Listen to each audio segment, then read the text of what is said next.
Pinuri ng Volunteers Against Crime and Corruption, Founding Chairman Boy Evangelista, si Police Major General Uling Torre bilang isa sa mga posibleng susunod na Chief of Philippine National Police. Ani Evangelista, taglay daw ni Torre ang political will, tapang at lakas ng loob kasama ang hands-on na pamumuno at epektibong mga programa kontra krimen tulad ng police visibility at 5-minute quick response ayon kay Evangelista. Ngayon, mga kababayan, kilala niyo ba ito si VACC? 'Di ba? Siya yung inexpose natin na nananawagan tayo, 'di ba? Si Evangelista na 'yan bilang isang chairman nga ng VACC or Volunteers Against Crime and Corruption na imbestigahan niya at magsalita siya tungkol dito sa ginawa ni Kumar. Diba? At ni Lisa Tanas, according to the video, na in-expose ni Agent Morales. Dahil kasama ni Evangelista, si Kumar, si Gadon, si Kilay, doon sa court. Kasama itong si Kumar. Diba bigla na lang nawala si Kumar? Kaya ngayon, ito, puring-puri niya ngayon si Torre. Itong mga VACC, itong mga kajotahan na mga organization na to na supposedly ay kaagapay, kaakibat ng taong bayan kapag may nakita silang hindi ginagawa ng gobyernong bangag. Diba? Volunteers Against Crime and Corruption. Diba? Yung supposedly na crime na gagawin ni Lisa Tanas at ni Kumar na kasama ni Boy Evangelista. Based on that video na in-expose ni Agent Morales, tumahimik na. Wala na. Si Kumar na pinapunta doon sa Senate hearing pero nagpanggap na kunyari ay nasa ospital pero nasa hotel pala. Anong ginawa nila? Kinontempt ba nila? Pero ang isang Colonel Grijaldo na nanindigan doon sa Huwad Committee, sa Congress, na pinanindigan niya ang katotohanan para sa kanya, hanggang ngayon ay ikinulong nila. Nasaan ang hustisya?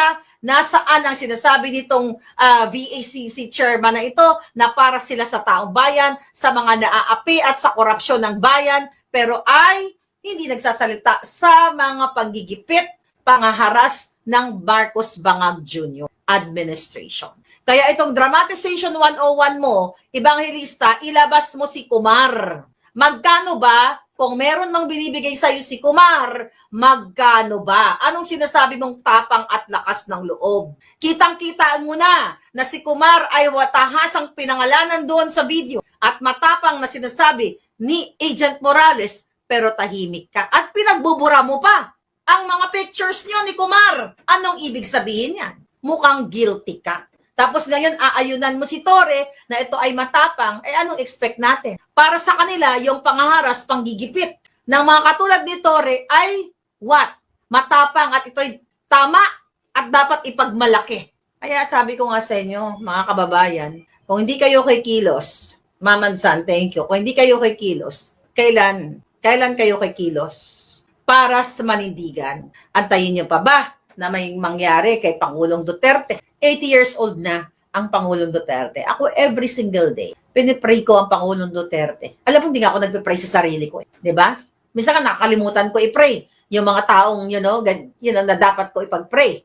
Pero ako every single day, pinagpipray ko ang Pangulong Duterte na sana malagpasan niya to. Nakita naman natin si Pangulong Duterte, nakabaston pa. Diba, nabanggit ni Inday na yung problema doon, pag yung mobilization niya kasi wala nag-a-assist sa kanya, kailangan niya na ng nurse or caregiver na assistant, staff na mag-ano sa kanya. Although may mga tao naman daw doon, pero iba yung personal touch o personal na talagang nag-aalaga kay Pangulong. Kaya nga lagi ko sinasabi, yung mga itinaas ng sweldo, dinoble ng Pangulong Duterte, pinaghalagaan kayong mga men and women in uniform. Binigyan kayo ng dignidad. Bumalik ang tiwala namin sa inyo ng panganahon ni Pangulong Duterte. Thank you at ipinakita ninyo sa protest vote. Pero hanggang protest vote na lang ba? Nakakaawa ang sitwasyon ng Pangulong Duterte na ginawa lamang iligtas kayo. Diba? Anong sabi ng Pangulong Duterte dyan? Sasagutin niya lahat.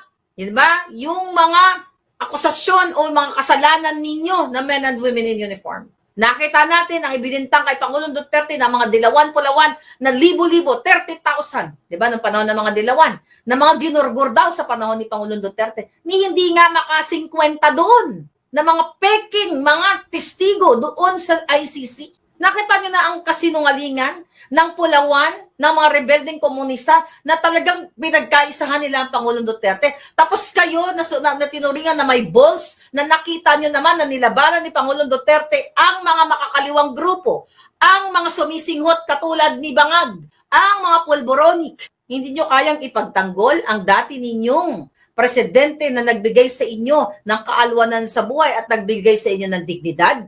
But anyway, mga palanda, alam ko, God is good. Alam ko, darating ang panahon na babayaran lahat ng mga nang-api ng Duterte at sa pamilya niya at sa Pilipinas, not only kay Pangulong Duterte, kasi yung pang-aapi nila kay Pangulong Duterte ay pang-aapi sa lahat ng Pilipino.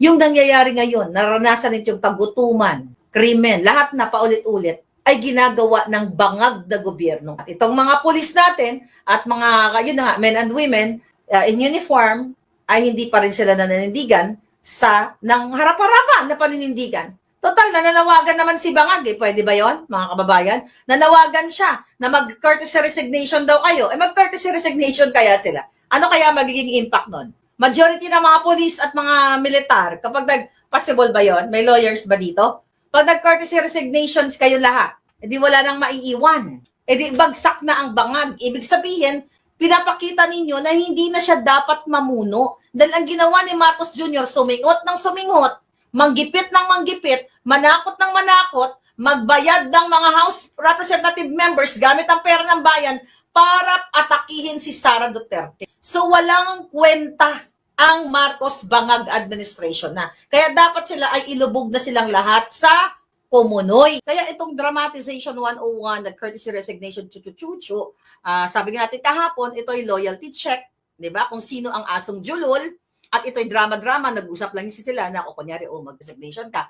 Pero meron din silang mangilan-ngilan na tatanggalin, na kunyari, not performing cabinet secretary or what. Di ba? Tapos ito nga si Bobong Gadon, ay yakapit to ko pa, pero post lang niya sa Facebook, na siya ay sumunod na at nag-courtesy resignation. Sinabi ko naman sa inyo na hindi gusto ni Lisa Tanas si Gadon. Okay? Dahil yung bago pa kasi, in-appoint yan si Gadon. That was basta nung bago siya na-appoint, okay? Ay yung anak niyan, okay, na may jowa dyan sa loob, ng Malacanang din, na nakikinabang din sila lahat sa perks, whatever, sa pera ng bayan, ay galit na galit. Bakit hindi pa na-appoint yung kanyang tatay? Di ba alam ko yan, sinabi ko nga sa inyo, ultimong upuan pa lang, si Gadon magnanakaw na ng upuan. Di ba? Sinabi ko sa inyo, nakasabay ko yan doon sa, ni Bangag, doon sa inauguration ni Bangag.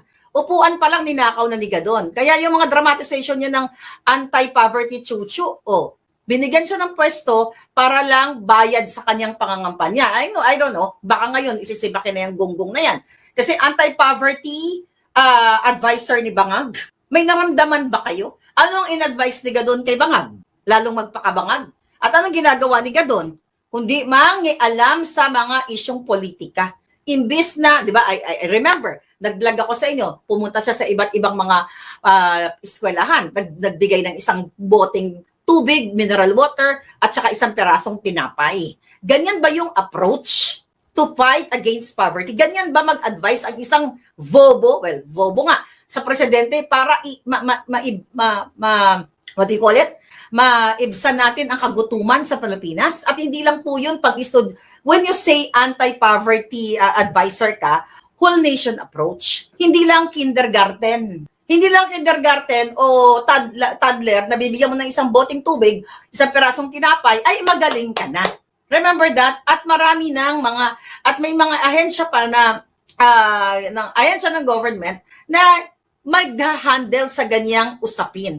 Pero sabi ko nga sa inyo, wala na pong patutunguhan ang gobyernong ito. Dahil even yung mga gawa-gawa na mga ahensya ng agency na yan, okay, nahawak ni Gadon, yan ay what? Political accommodation. Utang na loob, bayad, dahil nga, syempre nagwawala si Gadon.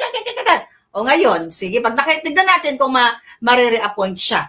Pag hindi siya not reappoint. Yeah, o ma-reappoint, o ma-reshuffle, or whatever. Pero eto lang yan. Just in case na siya ay tuluyan ng lisanin, okay? Tuluyan na siyang iwanan ng bangag na bangag, tignan natin kung paano siya magwala. Tignan natin, di ba, kung paano siya bumaliktad. Di ba? Tignan natin kung paano niya ibukelya ang kadyutahan ni Bangag at ni Liza Tanas. Dahil sabi ko sa inyo, ayaw ni Liza Tanas ng bunganga ni Gadon kasi unang-una, pareho silang butlog ang mata. Alright? Alam na alam ko yan. Dahil kilala ko si Liza Tanas. Galit siya sa kapwa niya, nget pa. Alright? Ganon yan. Sa kapwa niya, nget pa, galit siya. Okay? Gusto niya ng magagandang alindog katulad ko. Alright? Siyempre, ganon. Pero siyempre, insecure na yan ngayong hinayupak na yan. Meron kapangyarihan si Bangag na tanggalin lahat yung, tanggalin lahat o tanggalin yung ayaw niya. Pero bakit may ganito siyang drama? To divert your attention. Sabi ka natin, to divert your attention.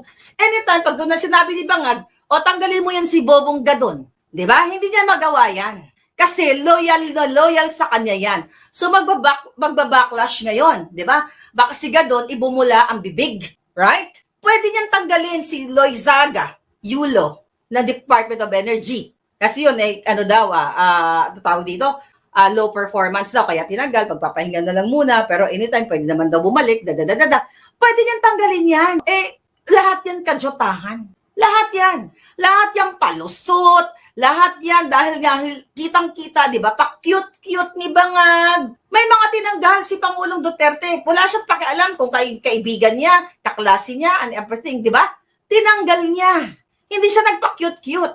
Hindi nagpa-cute-cute ang Pangulong Duterte. Tinarget niya ang PNP, tinarget niya ang Bureau of Customs, tinarget niya ang DOJ, di ba?